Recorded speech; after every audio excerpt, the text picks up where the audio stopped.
On est parti? Ouais.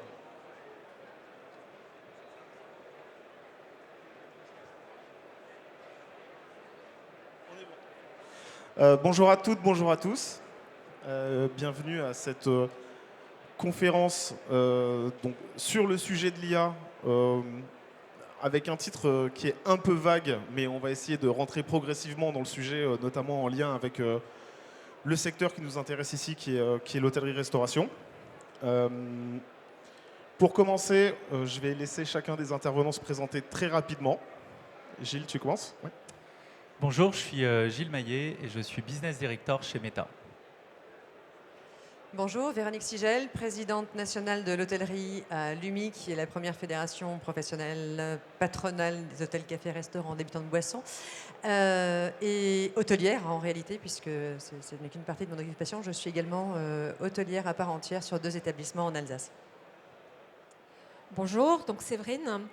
Donc je suis en charge des solutions Alexa Entreprise. Donc Alexa, pour ceux qui ne le connaissent pas ou ne la connaissent pas, c'est donc l'intelligence artificielle d'Amazon qui est dans les appareils Echo, notamment. Et donc on distribue des solutions aujourd'hui à destination des entreprises, notamment dans le secteur de l'hôtellerie, dont je vous parlerai au cours de la table ronde. Charles-Antoine Duron, moi je suis directeur en charge du travel, de la mobilité et de l'automobile. Alors ça fait plein de secteurs, mais surtout réellement un passionné de voyage. Je tourne autour de l'Europe avec toute ma famille pour profiter au maximum.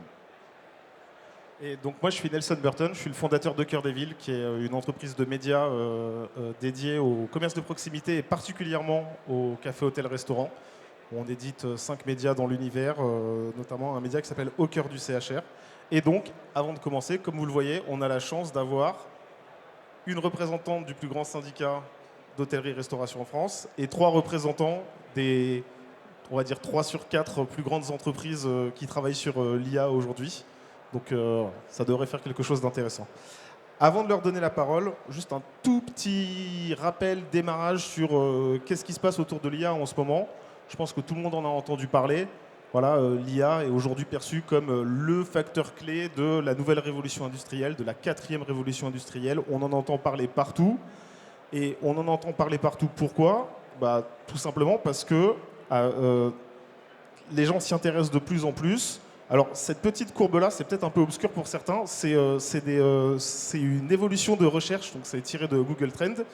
Et en gros, j'ai pris 5 sujets technologiques. Donc, l'intelligence artificielle en bleu, le Bitcoin en rouge, la 5G en jaune, le cloud en vert et l'iPhone en violet. Et ce qu'on constate, c'est que la flèche bleue, jusqu'à il y a peu, elle générait très très peu d'interrogations et de recherches, et que maintenant, on a largement dépassé d'autres sujets comme le Bitcoin, et on est quasiment arrivé au niveau de l'iPhone. Et en fait, cette croissance d'intérêt, elle est également forcément marquée par une croissance d'usage. Donc pour vous donner les derniers chiffres, c'est les chiffres de février, sur ChatGPT, qui est l'outil que tout le monde connaît le plus, on a passé les 400 millions d'utilisateurs hebdomadaires. Je faisais une conf sur l'IA l'année dernière ici, on était à 180 millions, à peu près au même moment. Vous connaissez peut-être Mistral, qui est la grande entreprise d'intelligence artificielle française. Ils ont lancé leur chat début février. Ils ont fait 1 million de téléchargements en 15 jours dès leur lancement. Et quand on regarde les études, aujourd'hui, il y a 40% des Français qui déclarent utiliser l'intelligence artificielle générative, 74% chez les 18-24 ans. Et en gros, les études rapportent qu'on a environ 60% de croissance d'usage entre l'année dernière et cette année. Et là, on est avec les plus grandes entreprises du monde, mais ce petit slide-là, il est marrant. C'est ce que j'ai fait. J'ai pris sur le site de Food Hotel Tech tous les exposants qui se réclament de l'intelligence artificielle. Et donc, ce qu'on constate, c'est qu'au-delà des grands modèles dont on entend parler, au-delà des grandes entreprises, il y a aujourd'hui énormément de boîtes tech, de start-up plus ou moins matures, qui, de toute façon, revendiquent ou intègrent des briques d'intelligence artificielle dans le développement de leurs solutions et dans le développement de solutions métiers, donc pas que dans des grands modèles généralistes. Donc on est déjà dans une phase où c'est un peu descendu, on va dire, dans la technologie. Et dernier point, c'est également devenu un sujet de politique publique. Je pense que vous avez vu au moment de l'IA Summit les différentes sorties du président de la République et le grand plan 2030 pour l'intelligence artificielle. La France compte bien s'impliquer au maximum dans cette potentielle nouvelle révolution industrielle. Voilà pour cette petite intro très rapide pour vous brosser un peu l'état où on en est sur l'IA. Et avant de parler hôtellerie-restauration, la première question que je voudrais vous poser, c'est l'IA est-elle vraiment et surtout déjà la 4e révolution industrielle tant attendue? Gilles, tu commences? Je peux démarrer. Alors, l'IA chez Meta, ça fait longtemps qu'elle existe. Je ne sais pas si vous le savez, mais dès 2006, le fil d'actualité de Facebook tournait avec de l'IA. Yann Lequin, qui dirige l'IA chez Meta, qui est un des pères fondateurs de l'IA, a rejoint l'entreprise en 2012. Et ici à Paris, on a la chance d'avoir dans nos locaux des chercheurs en recherche fondamentale. Le laboratoire s'appelle FAIR et on l'a fondé il y a maintenant 10 ans. Donc c'est une longue histoire. C'est une longue histoire de développement. Et l'IA est très connue du grand public grâce au LLM depuis quelques années parce qu'elle est sortie très vite des laboratoires. Mais en réalité, les entreprises tech travaillent dessus depuis un moment. Donc ça, c'est la première chose sur la perspective. Ensuite, chez Meta, il y a autre chose qui est important et c'est notre philosophie pour l'adoption de l'IA, c'est l'open source. Travailler en open source, ça veut dire que notre modèle d'IA qui s'appelle Llama est gratuit et utilisable par toutes les entreprises. Et hier, on a annoncé que Llama venait d'atteindre 1 milliard de téléchargements. Donc ça veut dire qu'il est très massivement adopté par beaucoup d'entreprises. Et la plupart des startups que Nelson vous a montrées, potentiellement, travaillent avec des modèles d'open source de Llama ou de Mistral AI ou d'autres entreprises qui travaillent sur l'IA.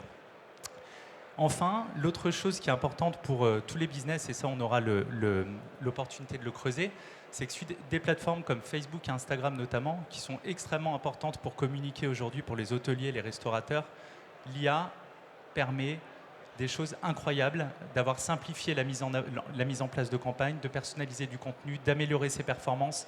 Donc ça permet vraiment des choses incroyables. Et le dernier point qu'on développera également, ce sont les messageries, avec WhatsApp notamment, et les agents IA qui arrivent progressivement et rapidement. Séverine, tu peux continuer pour donner le point de vue côté Amazon? Absolument. Donc, je dirais un peu de façon similaire chez Amazon, c'est un sujet sur lequel on se penche depuis très longtemps.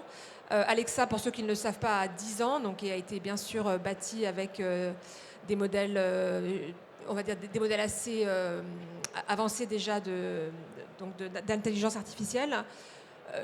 Chez Amazon, il y a aussi la partie AWS, donc Amazon Web Services, qui travaille beaucoup sur la partie IA, avec donc les 3 couches. La couche, on va dire, vraiment les puces. Donc, ils développent des puces aujourd'hui qui sont de plus en plus utilisées dans l'IA.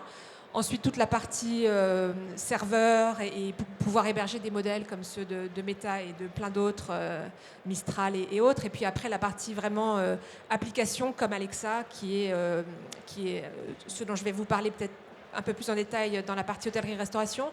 Mais peut-être pour parler d'autres usages chez Amazon, quand vous utilisez le site amazon.com ou amazon.fr, vous avez déjà plein d'applications d'intelligence artificielle. Donc, quand vous lisez les avis, par exemple, vous avez la possibilité de voir les résumés des avis avec les thèmes principaux qui ressortent au lieu d'avoir à lire 5000 avis sur la dernière cafetière.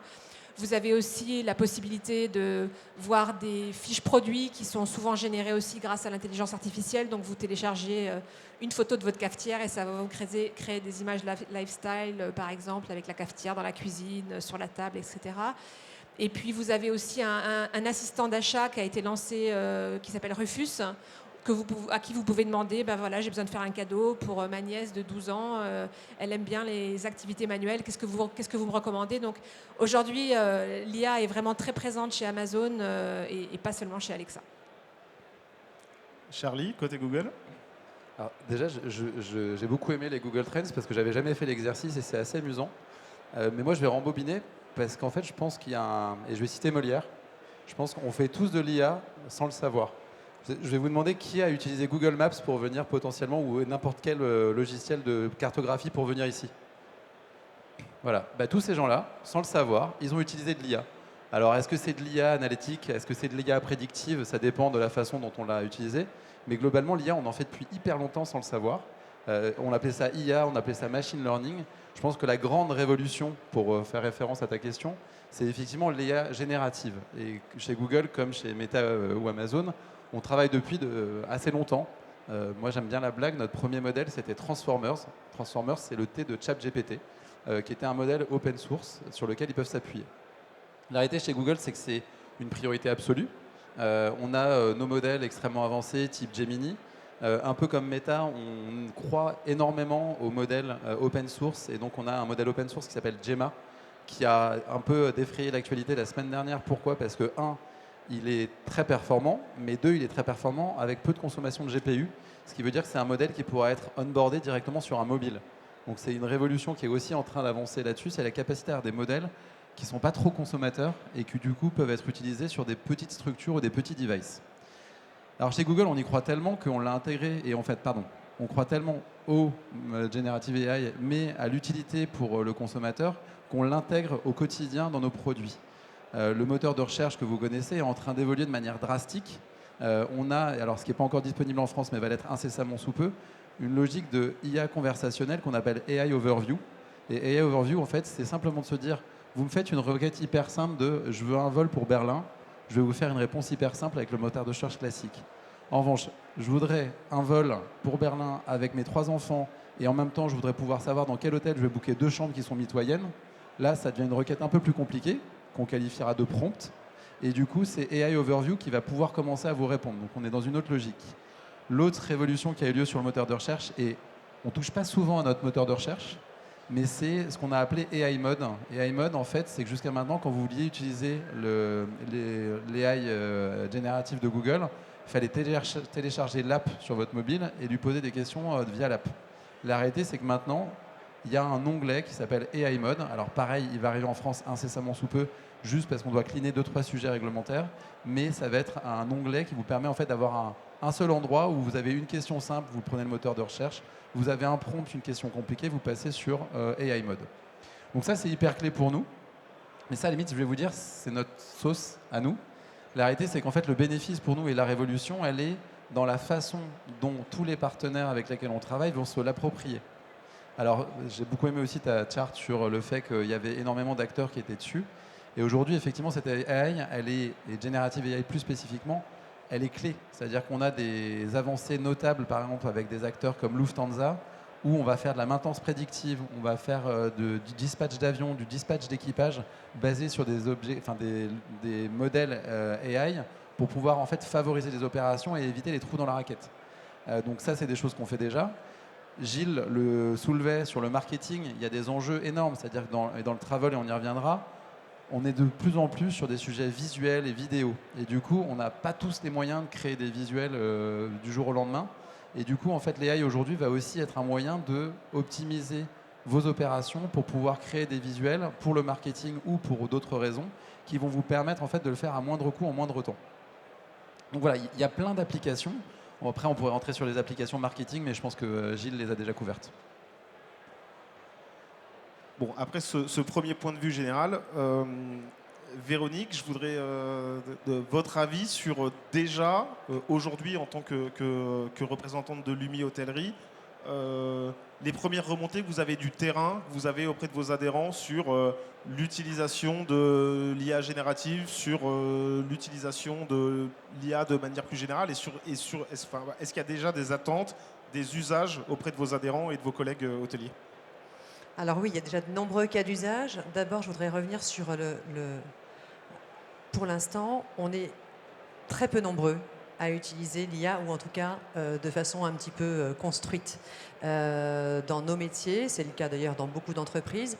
Mais on a fait au niveau de l'UMI une enquête. On travaille avec un chercheur suisse qui fait une enquête européenne sur l'IA dans les métiers d'hôtellerie-restauration et du tourisme globalement.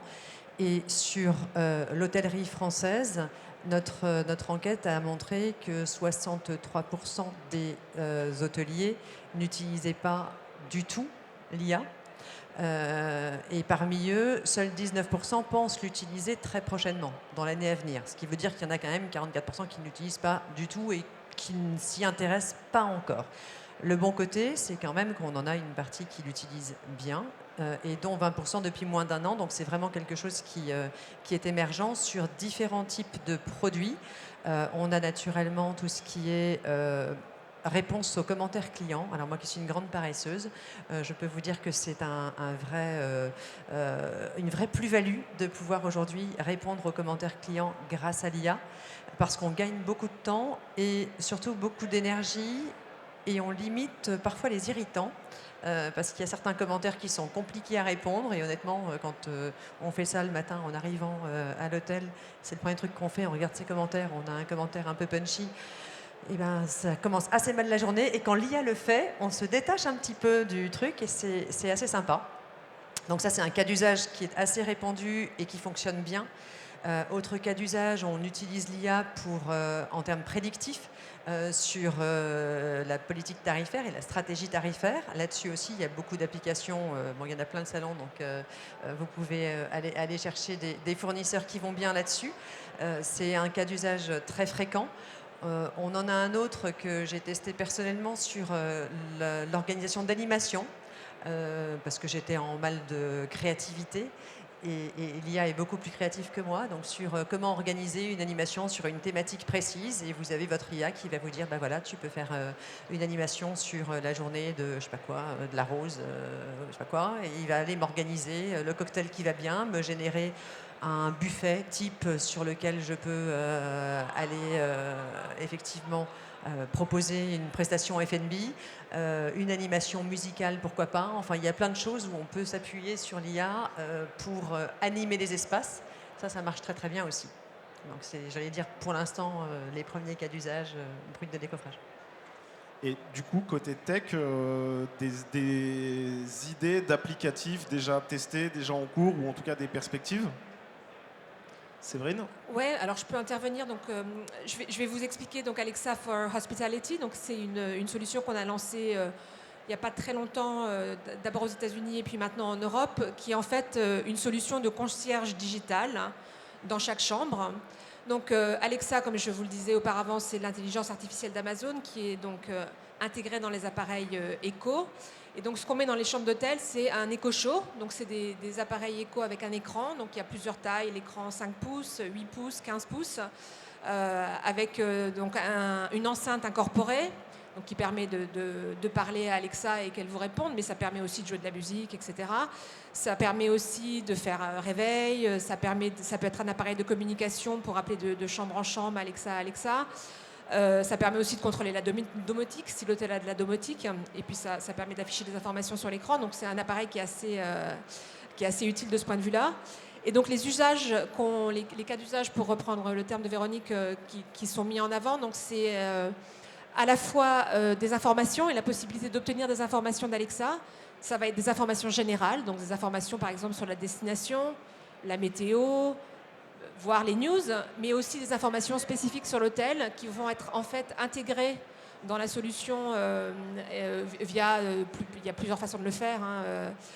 Et demain, ça sera aussi simple que vous téléchargez un PDF ou vous mettez un lien vers le site web de l'hôtel, et cette information sera automatiquement ingérée par Alexa, qui pourra ensuite répondre à des questions type à quelle heure est-ce que le petit déjeuner, est-ce qu'il y a une salle de gym, à quel étage, est-ce que je peux réserver une table au restaurant, est-ce qu'il y a un restaurant, enfin tout ce genre de questions que vous pouvez avoir dans un dialogue avec Alexa. Et puis permettre, donc ça c'est la partie information, et puis après il y a toute la partie action, où vous pouvez en fait demander des choses concrètes à Alexa, et grâce à des interfaces avec des API, etc., pourra automatiquement faire des actions. Par exemple, j'ai besoin d'un kit dentaire, j'ai besoin d'une serviette en plus, et là ça va se connecter à vos systèmes pour envoyer cette information sur l'application qui va bien, le mobile qui va bien, le téléphone portable qui va bien, selon la façon dont vous êtes organisé. Et aussi réserver par exemple commander du room service, réserver une table au restaurant, réserver un massage au spa, donc commander un taxi, enfin tous ces usages en fait pour lesquels aujourd'hui il faut souvent passer par un coup de téléphone, descendre à la réception, parler au concierge si vous en avez un, etc. Tout ça peut passer aujourd'hui par Alexa, donc en chambre. Donc en termes de bénéfices, c'est vraiment la partie expérience client. Donc c'est une expérience innovante, c'est une expérience assez magique. Quand vous pouvez avoir cette interaction, c'est encore relativement neuf. Pour l'instant, donc vous pouvez le faire en 2 langues, donc en anglais par exemple et en français si c'est dans un hôtel en France. Demain, ça sera une expérience qui sera possible de façon vraiment multilingue. Donc, si vous avez une clientèle très internationale, ça sera aussi possible, on va dire, d'augmenter les capacités de votre personnel qui ne parle pas forcément toutes les langues. Et puis après, il y a aussi des gains, bien sûr, des économies, des gains de productivité où finalement Alexa peut se substituer, bien sûr pas complètement, mais en partie à des choses qui demanderaient par exemple des appels à la réception, etc. Et on a des études de cas avec vraiment des gains de temps assez considérables. Voilà et puis, je pourrais vous parler des évolutions après. Charlie, côté Google. Alors, nous, on a plein. Je pourrais rentrer dans une liste à la Prévert. Je vais citer tous les auteurs Non, français. on n'a pas le temps.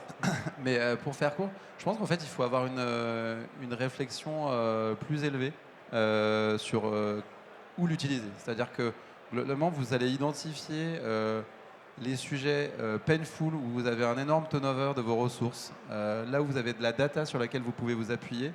Et après, la question se pose de est-ce qu'il y a des modèles qui vont pouvoir m'aider à faire mieux ? Alors ça parle d'opérations où par exemple on va faire en sorte que le food wasting se limite parce qu'on va avoir une analyse des plateaux, on va avoir une analyse des comportements alimentaires dans les restaurants et aux restaurants d'entreprise ou dans les hôtels au sens large. Et c'est des choses sur lesquelles on peut travailler. Il va y avoir des sujets ok, je peux envoyer quelqu'un faire un tour de tous les tuyaux de mon hôtel de manière régulière. La réalité, c'est que c'est piloté par la data. Si vous avez une surconsommation d'eau, c'est que globalement, il y a une fuite quelque part. Ça peut être piloté par des outils. Et alors, pas forcément Google, il y a plein de solutions qui existent.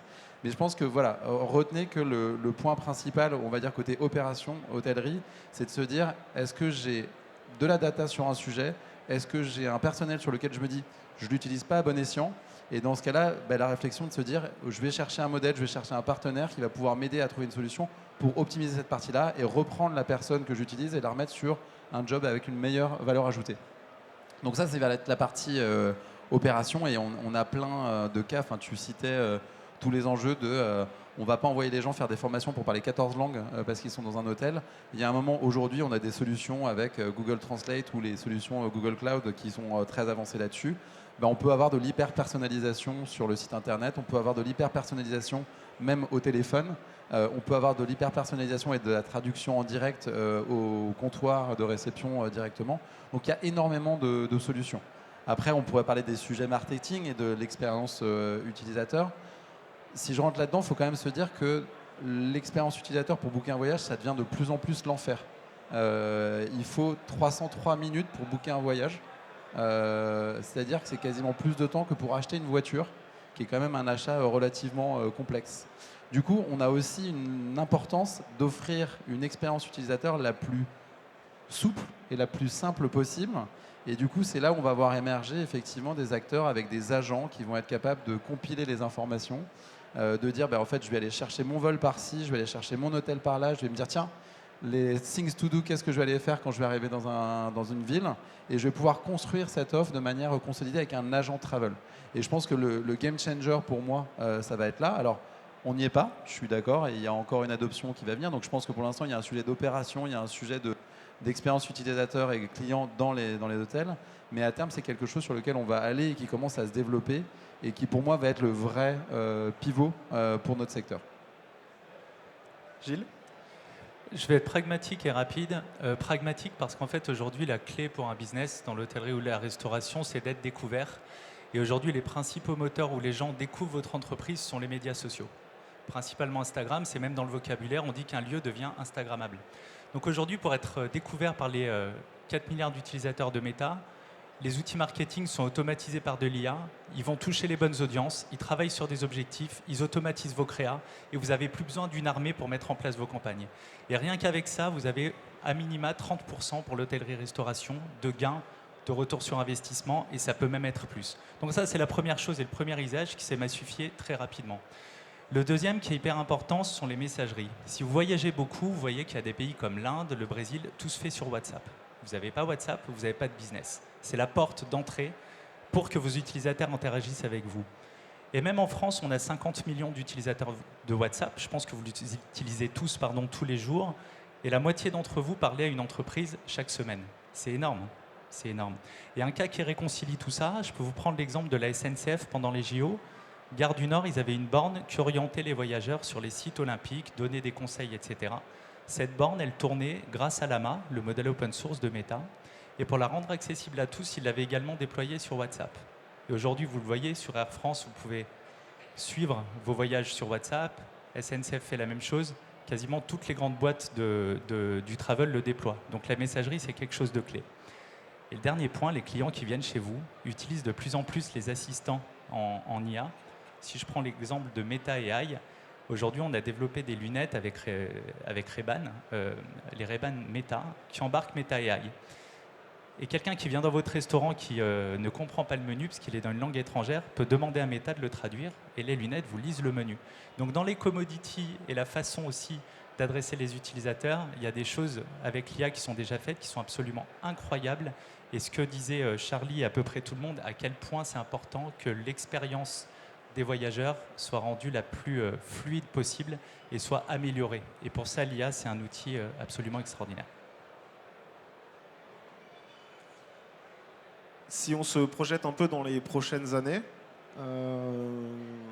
votre vision de l'adoption, du développement de tous ces types d'outils, parce qu'en fait, là, en vous écoutant, on a brassé quand même un panel genre méga large de potentialités. La question, c'est un peu où est-ce qu'on va, quels vont être les principaux cas qui vont se développer, quels sont les principaux axes de travail qui vont redescendre jusque sur l'utilisateur lambda, entre guillemets, quoi. Alors pour l'hôtellerie, moi je vais parler quand même de ce qui nous concerne un petit peu et ce qui concerne un petit peu notre auditoire.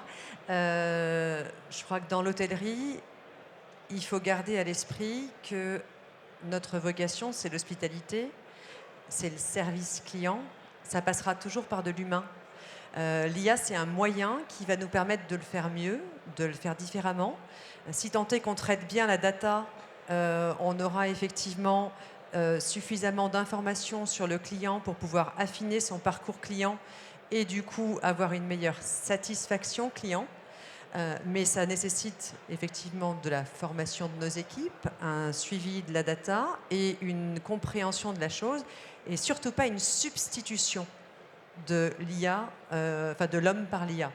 Je vous entendais tout à l'heure sur Alexa parler de la machine qui va nous répondre dans la chambre sur différentes questions. Alors moi j'ai testé. J'ai mis dans mon hôtel un bot que les clients pouvaient télécharger par QR code et ils pouvaient lui parler sur une messagerie pour savoir à quelle heure était le petit déjeuner, où était la salle de sport et où était le restaurant le plus proche et comment commander son room service. Donc j'avais déjà tout ce que vous avez énuméré, je l'ai testé. Et j'ai eu très très peu de clients qui l'ont utilisé. Pourtant, mes équipes le poussaient parce que je testais le produit et je voulais voir comment ça marchait. Puis c'est mon côté un peu explorateur. Et donc, je voulais essayer de comprendre les usages. Et j'ai plein de clients qui finalement passaient. Et alors, je les habituais, je disais, bah oui, mais enfin, vous avez essayé de regarder le bot ? Ouais, non, mais si je vais dans un hôtel, c'est parce que je veux parler, je veux avoir quelqu'un en face de moi. Et quelques-uns qui l'ont testé, je leur disais alors comment ça a marché ? Oui, bon, ça marche, mais en fait je l'ai testé, c'était juste pour jouer, quoi. Je préfère avoir un contact humain. Donc on n'est pas encore, en tout cas au niveau de nos clients, à la substitution de la machine, de l'homme par la machine.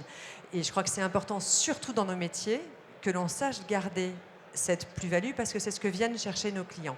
Par contre, je pense vraiment que l'IA peut nous aider à faire notre métier mieux.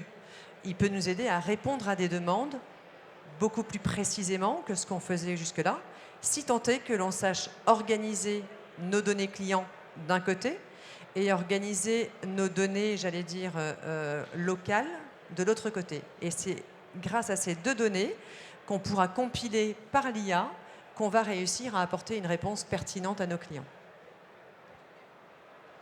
Alors, je vais juste... Vous m'entendez ? Juste répondre sur ce point. Donc effectivement, je pense qu'il y a une évolution importante de l'IA aujourd'hui, de bots qui sont très artificiels, c'est le cas de le dire, vers une intelligence artificielle beaucoup plus conversationnelle, beaucoup plus personnelle. Et je pense qu'il va y avoir donc on a annoncé il y a 2-3 semaines la nouvelle version d'Alexa qui s'appelle Alexa Plus, qui va arriver aux États-Unis incessamment et en France un peu plus tard. Et c'est une expérience que moi j'ai pu tester en bêta, ça n'a rien à voir. C'est vraiment une conversation par opposition à aujourd'hui, il faut apprendre à parler Alexa. Donc selon la façon dont on pose la question, elle va comprendre ou pas. Donc ça c'est une évolution, je pense, qui va rendre l'interaction avec la machine beaucoup plus intuitive et beaucoup plus facile. Et je suis totalement d'accord, ça ne va pas remplacer l'humain. Et je pense que ce qui est le plus important, c'est de donner le choix et surtout de pouvoir augmenter l'humain, parce que les ressources dans l'hôtellerie, on le sait, elles ne sont pas infiniment extensibles. Vous avez besoin de gens qui soient là pour les services à valeur ajoutée, pour les questions compliquées. Par contre, si vous voulez juste commander une serviette ou un kit dentaire, si vous voulez juste une information très précise sur effectivement pouvoir le faire, ou la météo, ou qu'est-ce qu'il y a à faire dans les environs, vous n'avez pas forcément toujours quelqu'un à l'accueil pour répondre à cette question-là, et c'est là où effectivement les intelligences artificielles peuvent aider. Oui, donner le choix en tous les cas, ça c'est sûr. Absolument, ouais. Mais je suis complètement d'accord avec vous qu'il y a plein de fois, il y a plein de situations où vous avez envie de parler à quelqu'un en chair et en os. Je me permets de rebondir là-dessus parce que il y a une étude qui est sortie il n'y a pas très longtemps qui expliquait que ce qu'on appelle les agents de voyage, il y avait à peu près près de 50% des gens qui sont prêts à l'utiliser. Et en fait, les freins des 50 autres %, c'est la confiance dans l'information qui va ressortir au-delà de la pure valeur ajoutée. Donc je pense qu'on a aussi, nous, dans les sociétés de tech, encore un step sur lequel avancer, qui va être de dire, en fait, on vous envoie une information, on rassemble une information vers nos modèles qui est valable, dans laquelle vous pouvez avoir confiance et vous êtes sûr d'y arriver. Et on le voit aujourd'hui, c'est-à-dire qu'il y a plein de gens qui utilisent déjà des agents pour des choses finalement relativement simples, alors rébarbatives si on se met du côté opérateur, mais relativement simples. En revanche, dès qu'on revient dans un sujet un peu complexe avec plusieurs critères, plusieurs variables, les gens doutent un peu de ce qui va en ressortir et du coup, finalement, ils sont un peu en mode double check pour vérifier que ce qu'on dit est plutôt une bonne chose. Donc je pense que les agents vont vraiment être quelque chose qui va se développer, qui va être adopté. On est au début de la courbe et je pense que la courbe d'adoption va ne faire qu'accélérer. Pour répondre après à la question plus précisément, je pense que l'IA elle est efficiente aujourd'hui sur le pilotage de vos opérations et qu'il y a vraiment des gains de productivité à avoir. Elle est très puissante dans les outils que vous utilisez pour tout ce qui est marketing et acquisition, que ce soit Meta, TikTok, Google ou autre. Moi, je vais parler de complémentarité par rapport à tous ces acteurs. Notre moteur de recherche, pour faire 2 secondes de pub, il est vraiment s'appuie sur l'IA pour pouvoir faire mieux comprendre votre question et mieux y répondre. Mais je pense qu'à la fin, c'est des produits, même marketing, qui sont faits aujourd'hui pour dire, en fait, on va libérer les équipes marketing dans les grosses boîtes en disant, donnez-nous un objectif, donnez-nous la data pour comprendre votre consommateur et on se débrouille entre guillemets pour optimiser au maximum le trafic qu'on va vous générer. Donc les opérations, je pense que les choses sont déjà bien avancées. Le marketing, on a des outils qui sont extrêmement performants, toutes plateformes confondues. Maintenant, sur la partie relation client, on n'y est pas encore. Et mon souhait le plus important, c'est qu'en fait, la relation client, on fasse en sorte qu'on libère les opérateurs dans les hôtels, les réceptionnistes et toutes les personnes qui travaillent là-dedans pour faire en sorte qu'ils ne soient pas sur un sujet rébarbatif du type répondre aux reviews de merde que vous avez eues parce que quelqu'un n'était pas content de son café qui était tiède. Voilà. Et qu'en revanche, il peut bien accueillir la personne qui va arriver, qui est un peu perdue, qui ne connaît pas la ville et qui va vous demander des conseils. Plutôt que de passer un quart d'heure à répondre à toutes les reviews, il va pouvoir se concentrer sur son client et faire en sorte que ce client soit satisfait de son expérience. Donc moi, je pense vraiment que l'enjeu de l'IA et pour qu'elle soit efficace, c'est vraiment qu'elle libère les gens dans les hôtels, dans les restaurants, pour les remettre sur leur job central qui est accueillir et faire vivre une expérience. Gilles ? Pour ne pas redire tout ce qui a été dit, en fait, ce qui est important, c'est que l'hôtellerie et la restauration, ce sont des métiers qui, en effet, sont profondément humains. Et ça, ce sera toujours la dimension, je pense, absolument différenciante d'un établissement par rapport à un autre ou un restaurant par rapport à un autre. En revanche, ce qui a beaucoup changé, c'est que y a beaucoup de choses qui peuvent s'automatiser, en effet. À titre personnel, je ne conçois plus d'appeler un restaurant pour réserver, parce que je peux le faire depuis mon téléphone vraiment en 2 clics.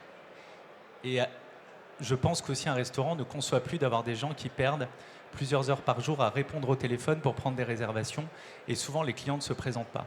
Donc si tout ça c'est automatisé avec de l'IA, Le rappel est fait, ça m'évite aussi que les clients ne se présentent pas, etc. Tout ça, ce sont des choses qui peuvent s'automatiser, être ultra efficaces, et surtout vos clients le font, donc en fait, il faut s'adapter.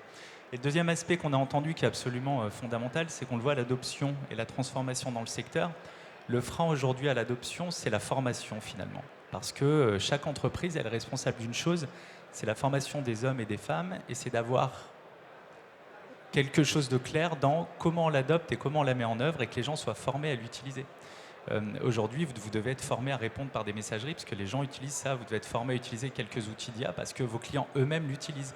Donc c'est vraiment ça, je pense, qui est absolument clé. C'est la formation, c'est l'adoption, c'est d'avoir un plan qui est assez clair. Et on a donné beaucoup d'exemples de cas concrets. En fait, c'est en déployant ces cas-là aussi qu'on voit exactement ce qu'on va pouvoir après déployer, industrialiser. Je pense que ce qu'on retient dans des entreprises tech comme les nôtres, c'est que la force de la tech, c'est de savoir mettre à l'échelle des choses parce qu'elles sont automatisées. Et c'est un petit peu ça qu'on fait dans les métiers quand on réussit à adopter correctement ça. Et l'IA, je pense qu'on l'a compris, elle avance tellement vite, souvent plus vite qu'on ne l'imagine. Donc quand on sait que les assistants, les agents arrivent et vont être massivement utilisés, il faut d'ores et déjà effectivement se préparer et se dire comment je les adopte plutôt que non, je vais résister, parce que on perd du business si on n'adopte pas les dernières méthodes pour attirer des clients. Donc ça, je pense que c'est vraiment important. Je rajoute juste un point sur ce qu'a dit Gilles, mais c'est très rapide. Je pense que l'importance aussi de l'IA et l'enjeu, Gilles l'a souligné, la formation est clé, mais je pense que l'autre sujet qui est important, c'est d'être certain que toutes les informations qui font, entre guillemets, votre hôtel, votre restaurant, ses lieux, son unicité, ses heures d'ouverture, les services qui sont proposés, etc., soient le plus organisés et structurés possible pour qu'en fait tous ces outils d'IA en fait, qui vont scraper Internet pour pouvoir essayer de comprendre quelle est l'offre.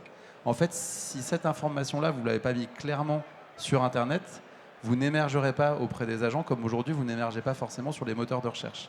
Donc moi, au-delà de la formation, je pense que de structurer votre data, de toutes les informations qui concernent vos établissements et les rendre disponibles sur Internet, c'est un élément clé. Ça veut dire effectivement les informations de base. Alors là, je parle, pour faire court, de Google Business Profile. Si vous mettez votre adresse, si vous mettez les heures d'ouverture, si vous rajoutez des photos, si vous expliquez quel est votre menu, quels sont vos plats signatures, quels sont les services que vous pouvez offrir de delivery et co. Si vous pouvez effectivement, pour faire plaisir à Gilles, avoir un bouton de « je réserve en ligne » directement, c'est des choses en fait, qui vont aussi aider les modèles derrière à vous mettre en avant quand les agents vont vraiment se développer et être adoptés. Donc, je pense qu'au-delà de la formation, il y a aussi d'être certain que vous travaillez bien l'information que vous mettez à disposition. Avant qu'on passe aux questions, et je voudrais bien un petit mot de Véronique en guise de conclusion sur votre vision des choses quant à la capacité à ce type d'outil à s'implanter réellement profondément dans notre secteur, ou est-ce que ça restera anecdotique, c'est pas le mot, mais en tout cas quelque chose de périphérique et pas de fondamental comme on pourra l'avoir dans d'autres secteurs, on va dire moins focus sur l'hospitalité et l'humain?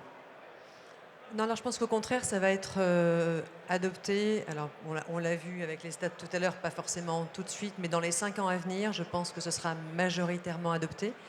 D'une part parce qu'on a un public relativement jeune dans nos établissements. Et comme ils sont jeunes, ils sont un petit peu plus geeks que nous, enfin que moi en tout cas. Mais donc ça, c'est la première chose. Ils s'intéressent à ça et ils vont vouloir mettre en œuvre des nouveaux outils au service des clients. Ensuite, je pense que effectivement, comme ça a été souligné tout à l'heure, c'est des outils qui permettent de gagner du temps. Et quand on dit gagner du temps, c'est surtout que ça permet de dégager du temps pour faire mieux et plus notre vrai service, qui est l'humain, qui est la relation avec le client. Et ça, on a tous à y gagner, à revenir effectivement à plus d'humain en enlevant les irritants qui peuvent facilement polluer en fait un parcours client. Donc je pense que là-dessus aussi, on se rendra tous rapidement compte qu'il faut qu'on l'utilise. Alors avec plus ou moins de facilité selon les établissements, selon les individus, ça c'est personnel, mais on est tous passés assez rapidement à la main courante électronique d'abord et informatisée après, hein, parce que tout le monde, enfin pour les vieux de la vieille qui ont fait la main courante à la main, on se souvient que c'était rébarbatif. Et oui, on s'en est passé.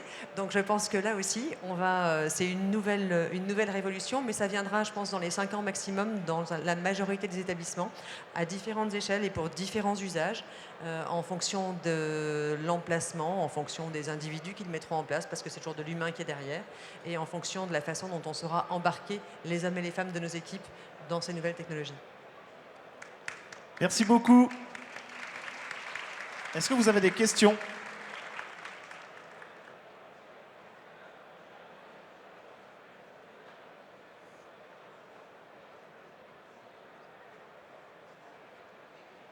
Bonjour, je m'adresse à Google par rapport au SEO. Comment ça va se passer pour les agents IA par rapport à si je recherche demain un restaurant, comment il va cibler ce restaurant?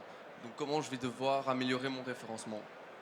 Alors, donc, ce qu'on appelle AI Overview est déjà en place dans un certain nombre de marchés. On parle d'une centaine de marchés hors Europe, il y a encore quelques temps, mais on l'a ouvert à l'Allemagne là récemment.